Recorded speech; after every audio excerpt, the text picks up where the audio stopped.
Hello everyone, welcome to UPSC IQ tab. So आज की इस वीडियो में we are going to complete 2 September, that is आज का न्यूज़पेपर डिस्कशन। सबसे पहले बात करते हैं illegal Indian migration to US and UK. किस तरीके से बहुत सारे इंडियंस जो है वो यूएस और यूके में इलीगली माइग्रेट कर रहे हैं। Know recently US customs and border protection नाम की एक बॉडी है यूएसए में, जिसका एक रिपोर्ट आया है जिसमें यह बताया गया है कि इंडिया की जो बेसिकली इलीगल माइग्रेशन है जो इंडियंस का, वो लगातार इंक्रीज होता जा रहा है। Number of undocumented Indian nationals, जिसके पास कोई प्रॉपर डॉक्यूमेंट्स नहीं है, जो प्रॉपर वीजा लेकर नहीं आए हैं, उनका जो नंबर है वो यूएस और कनाडा में लगातार इंक्रीज हो रहा है।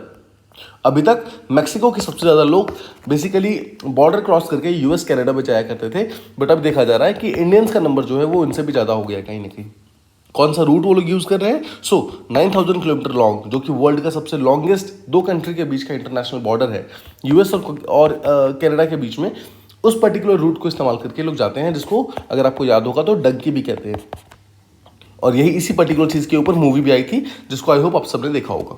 नाउ जो कनाडा से जो ये लोग बेसिकली बॉर्डर क्रॉस करते हैं वो आसान होता है एज़ कम्पेयर टू मैक्सिको से क्रॉस करना। अगर आपको पता है तो नॉर्थ अमेरिका का जो बाउंड्री है कुछ इस तरीके से है कि ऊपर कनाडा है, बीच में यूएसए है, नीचे यहाँ पर मैक्सिको है। सो बेसिकली कनाडा से जो क्रॉस करना आसान है as compare to Mexico, because Mexico और यूएस का जो बॉर्डर है वो काफ़ी ज़्यादा हैविली गार्डेड होता है, बट जो कनाडा और यूएस का बॉर्डर है वो उतना ज़्यादा गार्डेड नहीं होता है, जिसके कारण वहाँ से बेसिकली बॉर्डर क्रॉस करना इनके लिए आसान हो जाता है। अब ये तो हो गई यूएसए की बात। जब हम यूके के ऊपर आते हैं, इंग्लैंड के ऊपर, तो यहाँ पर भी जो इंडियन असाइलम सीकर्स है, जिनको बेसिकली पनाह चाहिए उस कंट्री में, यूके में, बेसिकली उसका नंबर भी लगातार बढ़ता जा रहा है। और ऐसा देखा जा रहा है कि ऑल दो यूएस और यूके दोनों में ही नंबर ऑफ जो असाइलम सीकर्स हैं वो ज़्यादा है एज़ कम्पेयर टू जो असाइलम की वहाँ पर एप्लीकेशंस वगैरह प्रेजेंट है। मतलब कि वो लोग खुद इतने असाइलम्स देना नहीं चाहते जितने इंडियंस लेना चाहते हैं।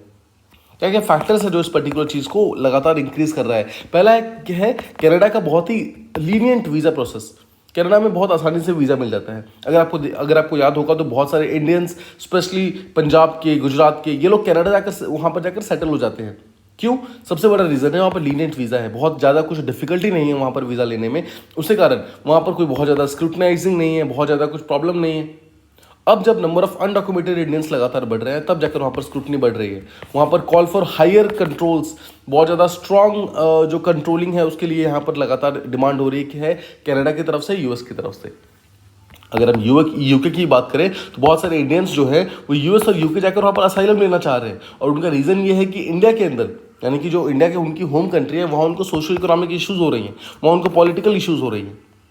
इसके अलावा जो वीज़ा रिक्वायरमेंट्स की बात है तो देखो, इंडियन नेशनल्स को बहुत जगहों पर ऐसी जगह है जहाँ पर वीज़ा की ज़रूरत नहीं होती है, बहुत कम वीज़ा की ज़रूरत होती है। और कहीं कहीं पर तो ऐसा भी है कि आप कनाडा का वीज़ा लेकर जाते हैं, बट वहाँ पर देखो लोग कनाडा का वीज़ा लेके जाते हैं बिकॉज वहाँ पर जाना आसान है, राइट, जैसा हमने ऊपर देखा था।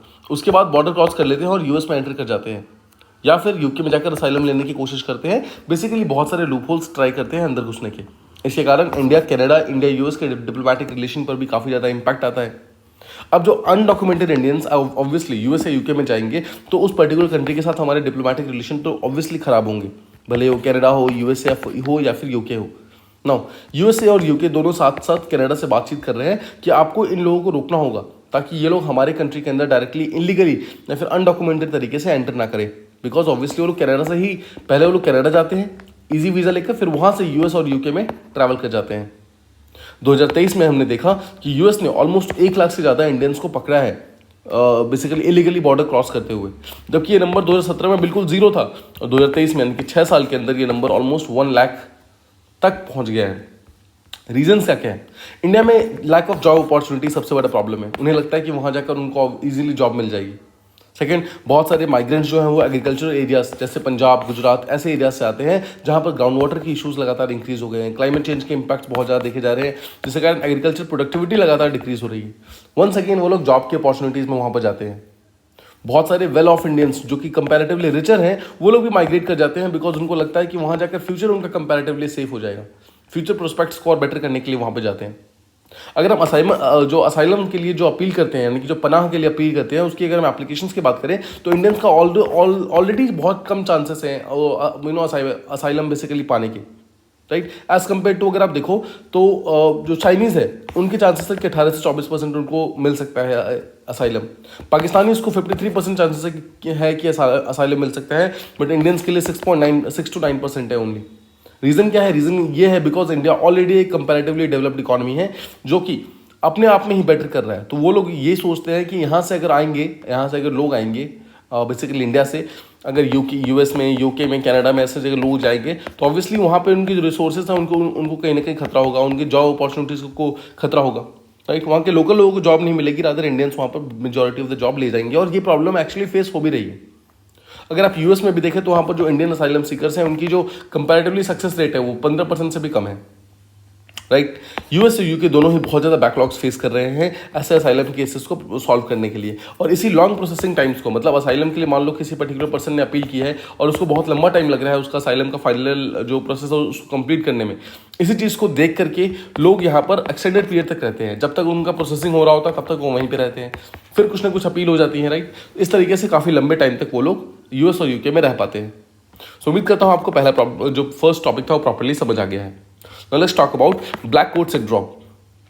रिसेंटली हमारे इंडिया की प्रेसिडेंट मिसेस द्रौपदी मुर्मू, उन्होंने एक न्यू टर्म दिया है ब्लैक कोट सिंड्रोम का, जहां उन्होंने ये बोला है कि जो पुअर पीपल होते हैं वो बेसिकली ब्लैक कोट्स के पास नहीं आना चाहते हैं। ब्लैक कोट्स कौन है? लॉयर्स, जजेस, यानी कि बेसिकली कोर्ट का जो इकोसिस्टम है उसमें वो नहीं आना चाहते हैं, उससे वो दूर रहना चाहते हैं। ऐसा क्यों? बिकॉज ऑब्वियसली उनको बहुत ज़्यादा एंग्जाइटी एंड स्ट्रेस होती है यहाँ पर आकर, इसको एक सिंड्रोम का नाम दिया गया है। तो आपने व्हाइट कोट सिंड्रोम के बारे में सुना होगा, जहां पर एक पर्टिकुलर पेशेंट का ब्लड प्रेशर बढ़ जाता है एक डॉक्टर को देख करके। सिमिलरली ब्लैक कोट सिंड्रोम में ये बोला जा रहा है कि स्ट्रेस और एंग्जाइटी किसी कॉमन पर्सन की बढ़ जाती है जब वो एक स्ट्रेसफुल एनवायरनमेंट में आता है, जब वो स्ट्रेसफुल कोर्ट के एनवायरनमेंट में आता है। यहाँ पर हमारी प्रेसिडेंट ने ये बोला है कि जो हमारा कोर्ट सिस्टम है वो बहुत ही फॉर्मल है और बहुत ही इंटिमिडेटिंग है, बहुत ही धमकाता है, बेसिकली वो बहुत ही डरावना है। उसी कारण जो एक पूरा और रूरल पर्सन है वो साइकोलॉजिकली बहुत ज़्यादा स्ट्रेस में आ जाता है। उसे नहीं पता कि किस तरीके से वहाँ पर उसके साथ ट्रीट किया जाएगा, उसको मेंटली, उसको फाइनेंशियली बहुत ज़्यादा उसको प्रॉब्लम्स होती हैं, राइट। इसलिए हमारी प्रेसिडेंट ने डिमांड की है रिफॉर्म्स की। रिफॉर्म चाहिए ताकि जुडिशियल प्रोसेस हमारा और ज़्यादा सेंसिटिव हो पाए नीड्स और एक्सपीरियंसेस ऑफ पुअर्स को लेकर के। हमारे जो पुअर्स लोग हैं उनके लिए हमारा जो जुडिशियल सिस्टम है वो और ज़्यादा बेटर होना चाहिए, और ज़्यादा सही तरीके से काम करना चाहिए, राइट। सो उम्मीद करता हूँ ये चीज़ भी आपको समझ आ गई है। लेट्स टॉक अबाउट ए टूम। ईसा खान नियाजी टूम, ये कहाँ पर है? ये दिल्ली के अंदर प्रेजेंट है, हुमायूं टॉम्ब के जस्ट बगल में प्रेजेंट है। ईसा खान नियाजी कौन थे? ये बेसिकली अफगान के एक बहुत इंपॉर्टेंट सोल्जर थे जो कि शेरशाह सूरी के अंदर काम करते थे, और उन्होंने अपनी खुद की टॉम्ब बनवाई थी 1547-1548 के आसपास में, और जहाँ यहीं पर बाद में हुमायूं टॉम्ब बनी थी। तो शेरशाह सूरी का अगर आपको इतिहास पता होगा तो जब मुगल्स का बेसिकली स्टार्टिंग हुआ था तो इट वॉज इन 1526 जब बाबर ने वो किया था, मतलब मुगल्स को स्टार्ट किया था। उसके बाद 1530 में जो बाबर थे उनकी यहाँ पर डेथ हो जाती है और उनके बेटे जो है हुमायूं वो वहाँ पर पावर में आते हैं। बट हुमायूं को वहाँ पर शेरशाह सूरी जो है वो हटा देते हैं पावर से, और वो खुद वहाँ पर जाकर पावर में रहते हैं ऑलमोस्ट 10 साल तक। और जो हुमायूं है वो उस 10 साल में वो बेसिकली इंडिया के बाहर रहते हैं, वहाँ जाकर सपोर्ट इकट्ठा करते हैं और वापस आकर शेरशाह सूरी पर अटैक करते हैं और फिर से अपने मुगल डायनेस्टी को कंटिन्यू करते हैं। तो यही जो 10 साल का पीरियड था, इस टाइम में शेरशाह सूरी ने इंडिया के ऊपर बेसिकली राज किया था, और ईशा खान नियाजी उसी समय में शेरशाह सूरी के साथ थे।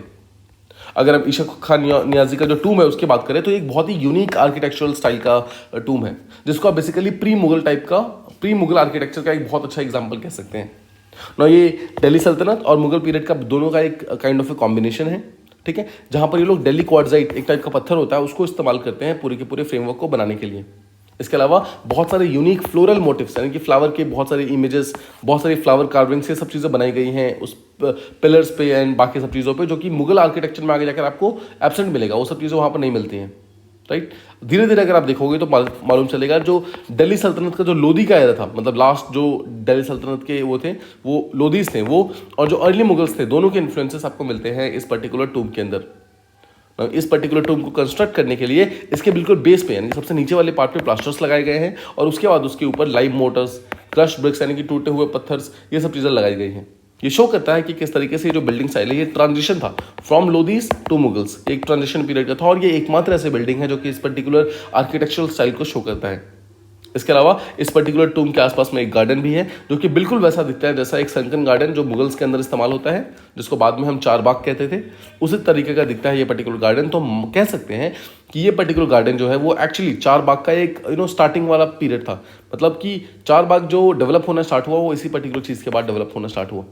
इसके अलावा हम ये भी कह सकते हैं कि ये जो पर्टिकुलर टूम है ये अर्ली मुगल आर्किटेक्चरल एक्सपेरिमेंट्स का एक पार्ट है। मतलब मुगल्स ने डायरेक्टली तो ताजमहल बनाना स्टार्ट नहीं कर दिया था, उन्होंने भी ऑब्वियसली टाइम लिया था, बहुत सारे एक्सपेरिमेंट्स किए थे, तो ये उन्हीं एक्सपेरिमेंट्स का शुरुआत था। और इसके बाद ही कहीं ना कहीं जाकर के बेसिकली ताजमहल और हुमायूं टॉम जैसे जो बड़े और इंपॉर्टेंट चीज़ें थी वो कहीं ना कहीं बन पाई थी। ये जो टूम है ये हुमायूं टूम जो कॉम्प्लेक्स है उसमें और भी बहुत सारे टूम्स आते हैं, उन सब का पार्ट है जो कि यूनेस्को का वर्ल्ड हेरिटेज साइट का भी पार्ट है। उम्मीद करता हूँ आपको ये चीज़ भी प्रॉपर्ली समझ आ गई है। Let's talk about the next article जहां हम बात करने वाले हैं कॉर्पोरेट डिसीजन मेकिंग के ऊपर एआई का क्या इंपैक्ट पड़ रहा है। There can be question about this in mains examination. Obviously आपको शॉर्ट में पता होना चाहिए कि जो कॉर्पोरेट गवर्नेंस है उसमें डिसीजन मेकिंग प्रोसेस के लिए बहुत ज़्यादा एआई का इस्तेमाल किया जा रहा है, लेकिन उसके लिए कंसर्न बहुत ज़्यादा अराइज हो रहा है कि जो रिलायबिलिटी है एआई की और जो एथिकल कंसिडरेशन है वो तो एआई को नहीं पता। एआई को तो नहीं पता कि इमोशंस किस तरीके से काम करते हैं, स्ट्रक्चर मार्केट स्ट्रक्चर किस तरीके से काम करता है। हमें हर बार रूल्स एंड लॉज को ही फॉलो नहीं करना होता है, रादर हमें इमोशंस को फॉलो करना होता है। ये सब चीज़ें तो इसको नहीं मालूम है, राइट। तो इन्हीं सब चीज़ों के बारे में बात की जा रही है कि जब भी हम बेसिकली एआई का इस्तेमाल करते हैं तो एआई जो है वो सिर्फ और सिर्फ डेटाज और फिगर्स के ऊपर अपना रिजल्ट देता है, वो इमोशंस के ऊपर अपना रिजल्ट नहीं देता है।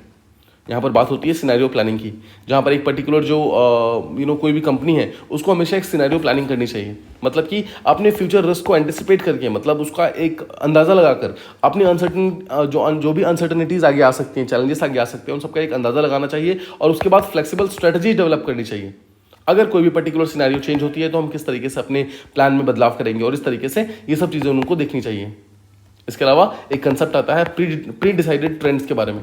इसका सीधा सा मतलब यह है कि अगर कोई पर्टिकुलर पैटर्न चेंज हो जाता है या फिर कोई पर्टिकुलर पैटर्न को अगर आपको सबसे पहले रीड करना है तो सबसे पहले आपको ये रीड करना पड़ता है कि पास्ट में क्या हुआ है, और उसके बाद आपको उसके हिसाब से फ्यूचर को डिसाइड करना होता है, फ्यूचर को प्रिडिक्ट करना होता है।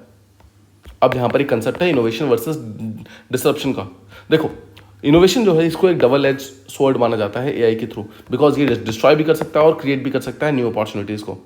सिंपल शब्दों में समझो तो एक तरफ जहां इनोवेशन बहुत अच्छे चेंजेस ला सकता है, वहीं पर बहुत बुरे वाले डिसरप्टिव चेंजेस भी क्रिएट कर सकते हैं, जिसके कारण सोसाइटी को बहुत ज़्यादा हार्म हो जाए, जैसे कि न्यूक्लियर बॉम्ब, एटम बॉम्ब, ये इसका सिंपल सा एग्जाम्पल है।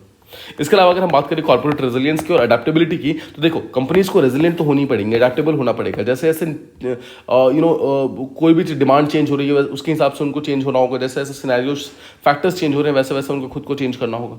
और इस पर्टिकुलर आर्टिकल के अंदर भी यही बोला गया है कि कंपनीज को इस बात का ध्यान रखना होगा कि उनको false sense of security provide नहीं करनी है लोगों को। मतलब जो भी पर्टिकुलर पर्सन लेट्स से कि एक पर्टिकुलर कंपनी के प्रोडक्ट को इस्तेमाल कर रहा है तो उसको फॉल्स सेंस ऑफ सिक्योरिटी नहीं देनी है, रादर ट्रांसपेरेंटली और ऑनेस्टली उसको बताना है कि एग्जैक्टली किस चीज़ से उसका प्रोडक्ट बना हुआ है, किस तरीके से उसको इस्तेमाल करना है, किस तरीके से उसको इस्तेमाल नहीं करना है, ये सब चीज़ें। ठीक है, सो उम्मीद करता हूँ ये चीज़ आपको समझ आ गई कि एआई का किस तरीके से हम इस्तेमाल कर सकते हैं कॉर्पोरेट गवर्नेंस के अंदर।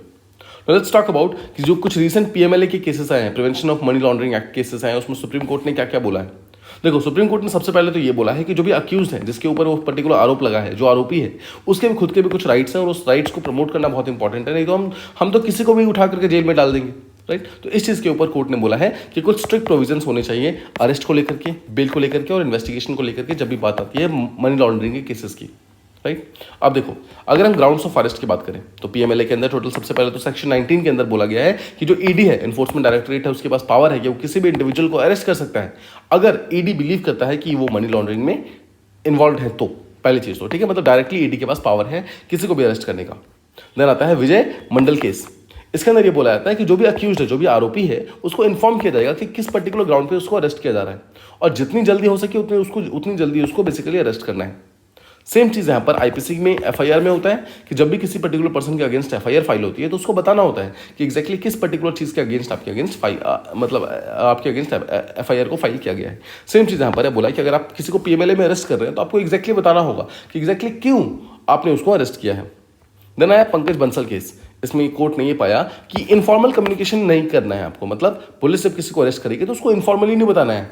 ऐसा ना हो कि मतलब किसी दूसरे तरीके से बता दिया, नहीं, आपको उसको बहुत ही स्पेसिफिकली, बहुत ही साफ लफ्जों में उसको बताना होगा कि एग्जैक्टली क्यों इसको अरेस्ट किया गया। उसको प्रॉपर डॉक्यूमेंट्स दिखाने हैं, उसको प्रॉपर सारे के सारे लॉज को फॉलो करते हुए आर्टिकल 20 के तहत जो उसके पास बेसिकली प्रोटेक्शन है अगेंस्ट अरेस्ट एंड डिटेंशन, उस चीज़ को उनको प्रॉपरली इस्तेमाल करना होगा। अब हम अंडर ट्रायल्स की बात करते हैं। बेसिकली कोर्ट ने ये बोला कि अगर कोई पर्टिकुलर ऐसा पर्सन है जिसने अपने पूरे के पूरे पीरियड का, मतलब लेट्स से कि किसी पर्टिकुलर पर्सन को 6 साल की जेल हो सकती थी, उसमें से अगर उसने 3 साल से ज़्यादा जेल ऑलरेडी, मतलब केस कंप्लीट होने से पहले ही उसने अगर जेल में काट लिए हैं 3 साल, मतलब आधे से ज़्यादा पीरियड काट लिया है, तो उसको बेल ग्रांट कर देनी चाहिए। सेकेंड बात की गई है क्या नेसेसिटी ऑफ अरेस्ट है कि नहीं। उसके लिए कोर्ट ने एक एग्जांपल लिया है दिल्ली एक्साइज पॉलिसी केस का, जिसके अंदर अरविंद केजरीवाल जो कि दिल्ली के चीफ मिनिस्टर, उनको अरेस्ट किया गया है। तो सिंपल शब्दों में कोर्ट ने कहा है कि सबसे पहले तो ईडी को यह देखना होगा कि क्या सच में यहां पर नेसेसिटी है, नीड है अरेस्ट करने की, क्या जरूरत है। बिकॉज कोर्ट बोल रहा है कि जो अरविंद केजरीवाल जी को जो अरेस्ट किया गया है उसकी बहुत ज्यादा नीड्स नहीं थी, बहुत ज्यादा उसकी रिक्वायरमेंट नहीं थी, उसके बावजूद उसको उनको कहीं ना कहीं अरेस्ट कर लिया गया है। तो इस टाइप का जो पॉलिटिकल माल फंक्शनिंग है उसको अवॉइड करने के लिए इस पर्टिकुलर चीज को लाया गया है कि जब तक नीड और नेसेसिटी बहुत ज्यादा ना हो तब तक किसी पर्सन को अरेस्ट नहीं किया जाए। देन बात आती है दो कंडीशन फॉर द बेल्स की। पहला बोलता है पीएमएलए के अंदर सेक्शन 45 बोलता है कि अगर किसी पर्टिकुलर पर्सन को आप बेल दे रहे हो तो उसके ऊपर कुछ स्ट्रिक्ट कंडीशंस लगाओ कि आप एग्जैक्टली क्या कर सकते हो क्या नहीं कर सकते हो, सो दैट वो दोबारा जाकर सेम गलती ना करना स्टार्ट कर दे। और सेकंड, कोर्ट ने कहीं ना कहीं फ्लेक्सिबिलिटी शो की है। कोर्ट ने बोला है कि कुछ केसेस के अंदर आपको एक्सेप्शन शो करने होंगे, जैसे recently Delhi chief minister Kejriwal को यहाँ पर कहीं ना कहीं ईडीआई से बेल दे दिया गया है। फिर बीआरएस की जो लीडर थी के कविता, उनको भी कहीं ना कहीं वल्नरेबल बेसिकली होने के कारण उनको बेल दे दिया गया है। तो कोर्ट ने बोला है कि कहीं कहीं पर हमें रिलैक्सेशन करना पड़ेगा, हम ऐसा हर जगह पर बहुत ज़्यादा स्ट्रिक्ट नहीं हो सकते। हमें ये शो करना होगा कि किस तरीके से कोर्ट भी एक बहुत अच्छे तरीके से फंक्शन कर सकता है for the need of the common person. इसके अलावा एक आता है कि क्या कोई पर्टिकुलर पर्सन अगर ईडी ऑफिसर्स को कन्फेस करता है तो उसकी बातों को कोर्ट के अंदर माना जाएगा। The answer is yes. Court ने बोला है कि उसको अलाउ कर दिया जाएगा अगर कोई पर्टिकुलर पर्सन अपनी कोई स्टेटमेंट ईडी के सामने देता है तो, लेकिन वो पर्टिकुलर चीज़ जो है वो वॉलंटरी होनी चाहिए, खुद से देनी चाहिए, उसको ड्यूरेस के अंदर, मतलब उसको धमकी देकर या फिर किसी तरीके से प्रॉब्लम्स के अंदर डालकर उससे वो चीज़ें नहीं बुलवानी चाहिए। राइट, सो उम्मीद करता हूँ ये चीज़ आपको प्रॉपरली समझ आ गई है। तो let's talk about the last news जहाँ हम बात करने वाले हैं नामीबिया की। नामीबिया जो है 100 और हजारों बहुत सारे एलिफेंट्स को, बहुत सारे एनिमल्स को बेसिकली मारने की प्लानिंग कर रहा है। तो नामीबिया ऐसा क्यों कर रहा है? बिकॉज नामीबिया जो है उसमें बहुत बड़ा एक, सबसे पहले तो ड्रॉट आया हुआ है, एक बहुत बड़ा सूखा आया हुआ है जो कि माना जा रहा है कि पिछले 100 साल में सबसे बुरा वाला है। इसके कारण ह्यूमन पॉपुलेशन और जो वाइल्ड लाइफ है दोनों ही बहुत ज़्यादा खतरे में है। ठीक है ना, ये जो ड्रॉट है इसके कारण बहुत ज़्यादा वाटर स्कार्सिटी आ गई है, क्रॉप फेलियर्स हो गए हैं, फूड रिजर्व्स डिप्लीट हो गए हैं। उसी कारण जो नामीबिया है उसमें फूड सिक्योरिटी और इकोनॉमी दोनों में ही काफ़ी सारे प्रॉब्लम्स देखने को मिल रही है। देन क्लाइमेट चेंज के कारण जो राइजिंग टेम्परेचर्स हैं, टेम्परेचर जो राइज हो रहा है उसके कारण ड्रॉट की सिचुएशन भी और ज़्यादा खराब हो गई है। एक्सट्रीम वेदर इवेंट्स बहुत ज़्यादा इंक्रीज हो गए हैं और आप जानते हैं क्लाइमेट चेंज में जो भी चीज़ें होती हैं वो ऑटोमेटिकली बहुत ज़्यादा इंक्रीज हो जाती हैं, तो बहुत ज़्यादा एक्सट्रीमिटीज़ में पहुँच जाती है। सेम चीज़ यहाँ पर हो रहा है। अब नामीबिया इसीलिए क्या कर रहा है, वो बहुत सारे वाइल्ड एनिमल्स को मारने की प्लानिंग कर रहा है, एलिफेंट्स, हिपोस, बफेलोज, बहुत सारे एंटीलोप्स, सो दैट जो 1.4 मिलियन पीपल नामीबिया में रहते हैं उनको प्रॉपर्ली मीट मिल सके, सो दैट जो फूड इनसिक्योरिटी है उसको पहले तो हम सॉल्व कर सके। नामीबिया की जो मिनिस्ट्री ऑफ एनवायरमेंट है उन्होंने ये भी बोला है कि ये पर्टिकुलर कलिंग जो है, मतलब एनिमल्स को जो मास किलिंग कर रहे हैं वो नेसेसरी है, वो जरूरी है, सो दैट हम नेचुरल रिसोर्सेज को बचा सकें, हम नामीबियन सिटीजन को कहीं ना कहीं वहाँ पर प्रोटेक्ट कर सकें। बोला जा रहा है कि 84% जो नामीबिया का फूड रिजर्व है वो ऑलरेडी खत्म हो चुका है, और अगर अभी हमने शॉर्ट टर्म में लोगों को मीट और बाकी फूड चीज़ें प्रोवाइड नहीं की तो कहीं ना कहीं उस चीज़ में प्रॉब्लम हो जाएगी। और कलिंग जो है कहीं ना कहीं एक तरीका है जिसके थ्रू हम जो रिसोर्सेज है, कॉम्पिटिशन है आपस में एनिमल्स के बीच में, उसको भी रिड्यूस कर सकते हैं। बिकॉज नंबर ऑफ जो एनिमल्स है वो रिड्यूस हो जाएंगे तो ऑटोमेटिकली उसकी जो कॉम्पिटिशन है वो भी रिड्यूस हो जाएगा। ऑल दो वाइल्ड एनिमल्स से कलिंग बहुत गलत चीज़ है, बहुत ड्रास्टिक स्टेप है, लेकिन ये कोई अनकॉमन चीज़ नहीं है। बहुत बार बहुत सारी स्पीसीज को कभी कभी डिजीज से बचाने के लिए, कभी फूड सप्लाई के लिए मारा जाता है, बहुत बार स्पोर्ट्स के लिए, कभी पॉपुलेशन कंट्रोल के लिए उनकी मास किलिंग की जाती है। राइट, तो ये चीज़ काफ़ी ज़्यादा इंपॉर्टेंट है। इसके अलावा जो यूएनईपी है यानी कि यूएन एनवायरमेंट पॉपुलेशन ऑफिस, उसका जो अफ्रीका का ऑफिस है उसने भी ये बोला है कि ये पर्टिकुलर कलिंग एक्सेप्टेबल तभी होगी जब उसको साइंटिफिकली किया जाएगा, उसको सस्टेनेबल मेथड से किया जाएगा, उसको हवा में नहीं किया जाएगा। राइट, सो उम्मीद करता हूँ ये चीज़ आपको प्रॉपर्ली समझ आ गई है। सो ये था हमारा आज का डिस्कशन। उम्मीद करता हूँ आपको ये सारी चीज़ें प्रॉपर्ली समझ आ गई। अगर आपको कहीं पर भी कोई भी डाउट है तो आप उसे कमेंट बॉक्सेस में मेंशन कर सकते हैं, हम उसे जल्दी से जल्दी रिप्लाई करने की पूरी कोशिश करेंगे। अपार्ट फ्रॉम दैट, अगर आपको ये वीडियो पसंद आई हो तो प्लीज़ इस वीडियो को लाइक करें, अपने फ्रेंड्स एंड कलीग के साथ शेयर करें एंड चैनल को सब्सक्राइब करें। Thank you so much for listening. Stay tuned for the next video.